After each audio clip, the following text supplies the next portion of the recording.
बिस्मिल्लाहिर्रहमानिर्रहीम। आज का हमारा टॉपिक है डायबिटीज़ मेलाइट्स एंड इट्स जेनेटिक्स। मतलब कि डायबिटीज़ मेलाइट्स क्या होता है और उसके जेनेटिक्स बेसिस कौन सी हैं। मतलब जेनेटिक्स के लिहाज से किस तरह से ये इंपॉर्टेंस रखता है। अच्छा, यहाँ पे सबसे पहले डिफ़ाइन करते हैं diabetes mellitus. It's an hereditary disease, मतलब जेनेटिक्स पे डिपेंड करती है, वरासती बीमारी है। ठीक है, हेरिडिटरी डिजीज़ है। हेट्रोजीनस ग्रुप ऑफ डिसऑर्डर्स, मतलब इसमें काफ़ी ज़्यादा और भी डिसऑर्डर्स इसमें इंक्लूडेड होते हैं। सो दैट्स पे हेट्रोजीनस ग्रुप ऑफ डिसऑर्डर, यानी कि कोई एक वजह नहीं हो सकती। हेट्रो का मतलब होता है डिफरेंट और जीनस का मतलब होता है डेवलप। मतलब इसके इस बहुत सी डिजीज़ हैं, उसके बाद फिर हम ये कह सकते हैं कि डिज़ीज़ ये होती है या इसकी वजह से काफ़ी ज़्यादा और डिजीज़ होती हैं। अच्छा, that is characterized by elevated level of blood sugar level. Elevated का मतलब होता है increased level of blood glucose, यानी कि ब्लड शुगर लेवल BSL ये ब्लड के अंदर इंक्रीज कर जाता है। अब देखें क्यों इंक्रीज करता है, क्योंकि ये मेट unable to metabolize the sugar, क्योंकि बॉडी जो होती है शुगर को मेटाबोलाइज नहीं कर पाती। और शुगर जो होती है, ये ग्लूकोज होता है, ये यूरिन के थ्रू बॉडी से एक्सक्रीट आउट भी होना शुरू हो जाता है। ठीक है, तो ये एक तो ये रीज़न हो सकती है कि इस तरह से हम इसको करेक्टराइज कर सकते हैं, डिफाइन कर सकते हैं। इफ़ेक्ट्स देखिए, kidney failure, adult blindness, heart disease, lower limb amputation, ये इसके इफ़ेक्ट्स हैं। बेसिकली होता कुछ यूँ है कि जो हमारा ब्लड है ना, ब्लड ब्लड में जब हम ग्लूकोज मिक्स करते हैं तो ब्लड की विस्कोसिटी बढ़ जाती है, उसका गाढ़ापन जो होता है वो इंक्रीज़ हो जाता है। विस्कोसिटी ये इंक्रीज़ हो जाती है।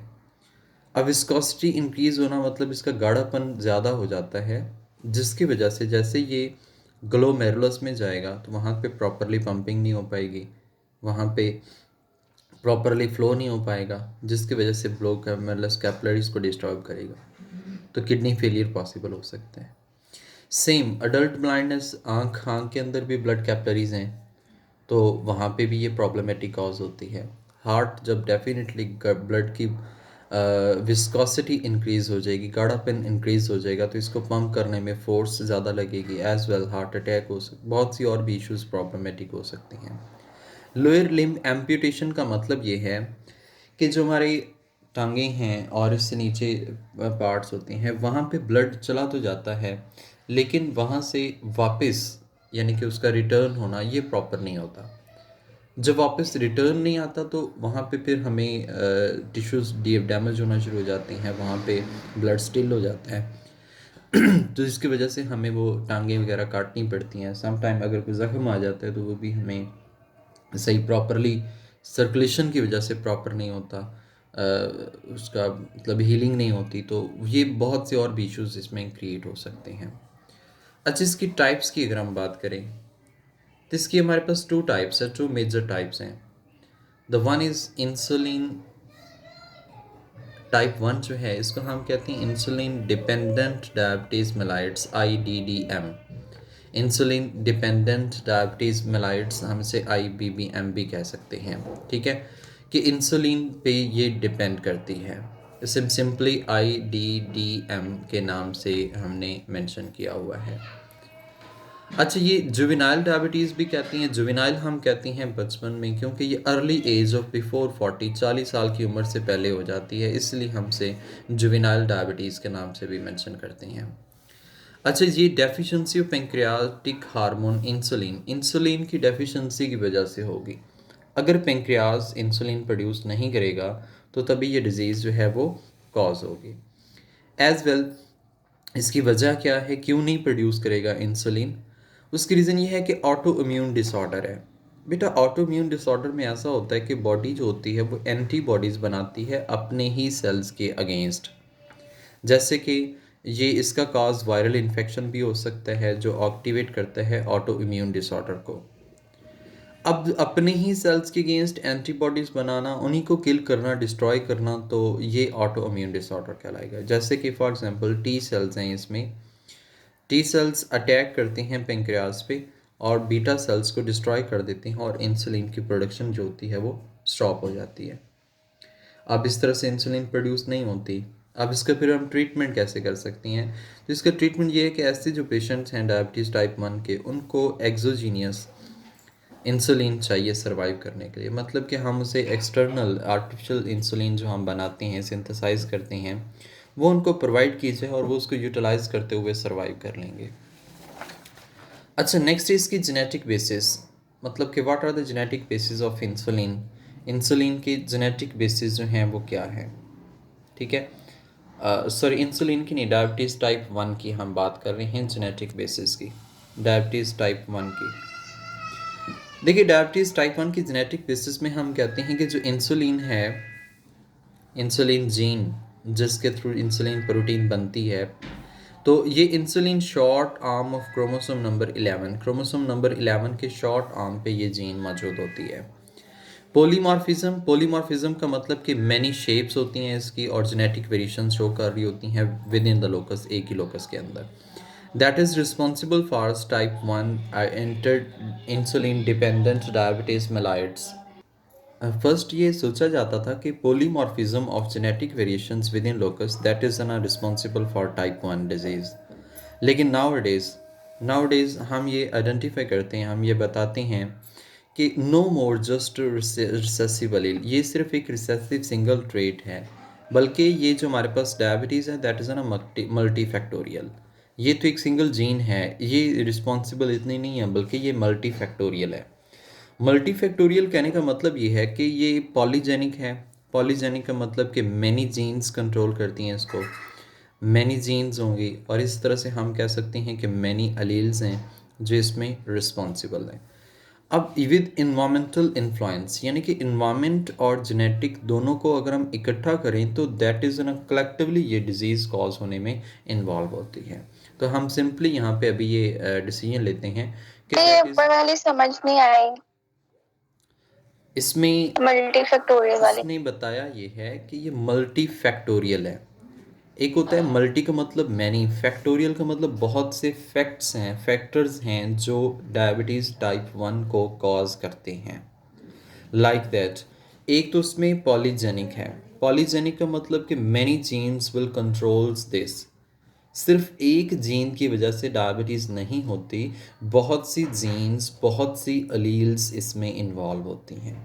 दूसरा, इन्वामेंटल कंडीशंस होती हैं। अब इन्वामेंटल कंडीशंस, एक पर्सन है वो बहुत ज़्यादा शुगर खाता है, बहुत ज़्यादा शुगर खाता है, तो अब डेफिनेटली ये उसका इन्वामेंट ऐसा है कि वो शुगर को ईटअप कर रहा है, फूड ज़्यादा ले रहा है।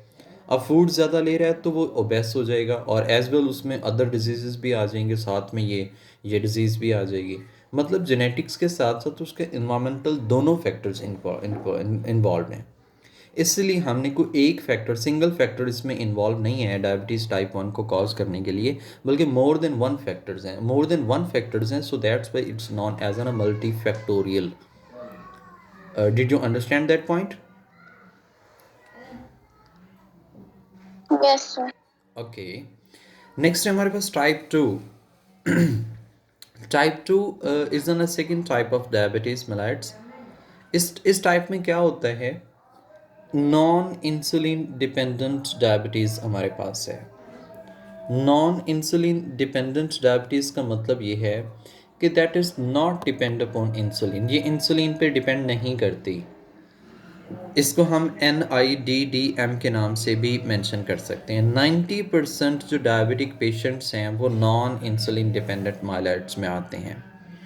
अब इसमें देखिएगा, इसमें हमारे पास बॉडी प्रोड्यूस इंसुलिन।